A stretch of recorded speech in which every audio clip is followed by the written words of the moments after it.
My name's Danny, I'm from Folkestone. I was convinced it was a pandemic for about a week. And then when the rules didn't make sense and the rhetoric didn't make sense, I realised it was a scam. Because in general in life, when things don't make sense, it's because they're a lie. The lockdown itself wasn't that bad. I went out on my bike a lot. Shops took the piss and put the price up on everything. Police took the piss and harassed people for no reason. In a nutshell, what COVID basically was a massive wealth transfer. The government paid companies to keep the staff at home. More billionaires were made, more millionaires were made, and everyone else was stuck into poverty and the economy got screwed. Yeah, some of my mates liked it, some of my mates liked the time off. But if you see the big picture of people making billions and little businesses getting squeezed out, small and medium-sized businesses getting squeezed out, it was just a scam. The government spent billions and billions on shit that didn't work.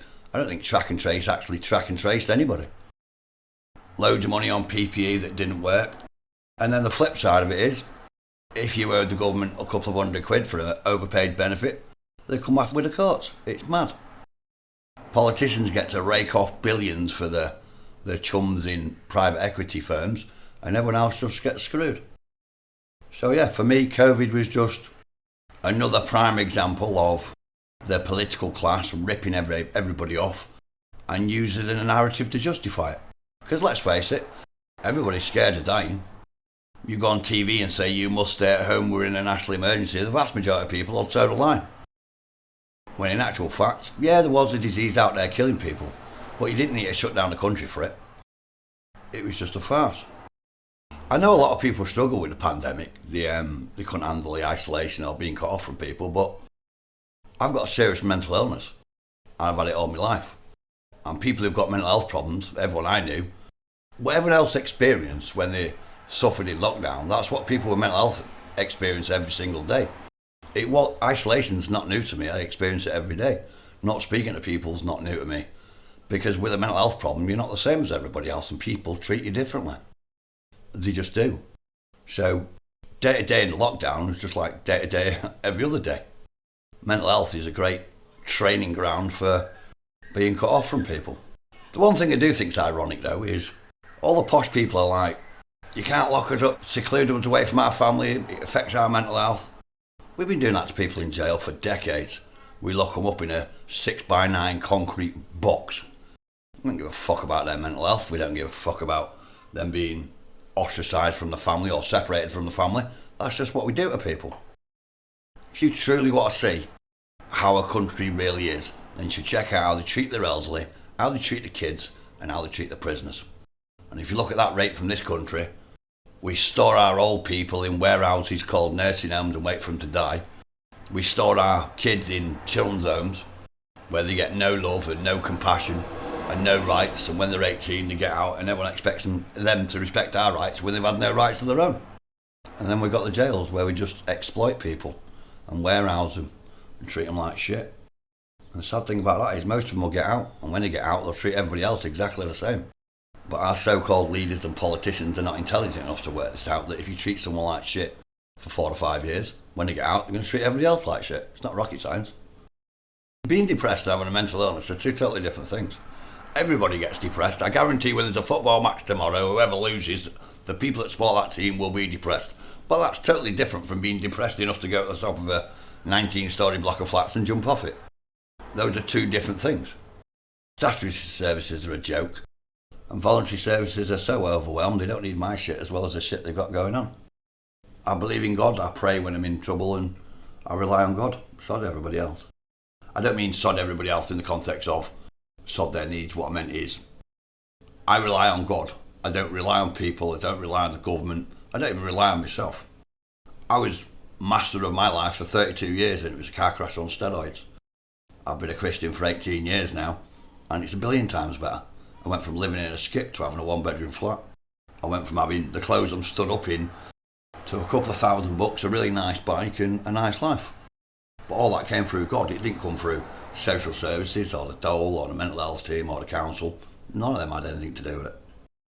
I think in 20 to 30 years' time, the absolute truth of COVID will come out, and I reckon the vast majority of the people in this country or around the world will probably think to themselves, Wow, man, how did I fall for that? It was a scam. There was definitely a disease out there killing people. It definitely didn't need the reaction that it got. One of my best friends is an undertaker in this town.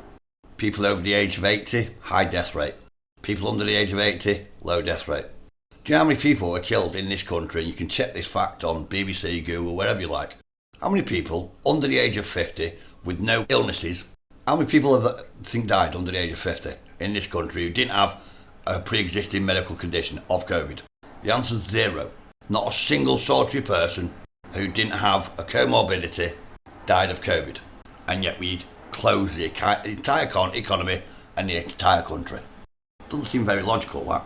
We force kids to have a vaccine when they're the least susceptible to an illness. A vaccine, I might say, that hasn't been tested. You look at Pfizer's own details, they faked it. When did anyone ever think that a vaccine would be okay for everybody? You yourself have got hay fever. I don't get hay fever. So shall I take antihistamines as well? Shall everybody in the street take antihistamines? Because I can guarantee somebody in the street will be allergic to it. In the same way that a vaccine, one vaccine for everybody on the planet, and you think nobody's going to have any reactions to it? That's ridiculous. You can't go in a fast food restaurant without somebody having a reaction to something in the food. And yet you impose this so-called vaccine. If you look up in a dictionary, or if you look up on Google, the definition of the word vaccine, it actually quotes, "A vaccine is a man-made substance that gives you immunity to a disease stroke diseases." I put it to you, if you take a vaccine and you can still catch the disease, you can still spread the disease, and you can potentially still die from said disease, that's not a vaccine by normal people's definition. And then you've got to ask, what do you think it was? It was a scam.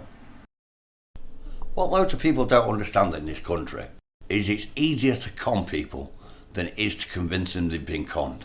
When you look at logic, the pandemic was going on for a good 3 to 4 months before we even bothered closing the airports. There were still planes coming in from China and Italy into a country that's meant to be in lockdown. How ridiculous is that? Well, it should have been easy for us to quarantine this country. We're on an island surrounded by water. Do you know what I mean? And yet they just let it in. And at the end of the day, a lockdown was never going to work for the simple reason, and this isn't rocket science either, an airborne disease can go anywhere that there's air. Having a lockdown with an airborne disease would be like if you shut all your windows and doors, gaffer taped up all the gaps, let a smoke bomber off in the room, and then climbed in a wardrobe. It doesn't matter how long you stay in the wardrobe, when you come out, the house is still going to be filled with smoke. And it's exactly the same with an airborne virus. If you look at the statistics, every time we had a lockdown, the infection rate went down. And the moment we came out of lockdown, it went back up again. It was almost like there was an army of viruses sat outside waiting for people to come out. And this always happens. We're having a COVID inquiry, or as I like to call it, a COVID whitewash.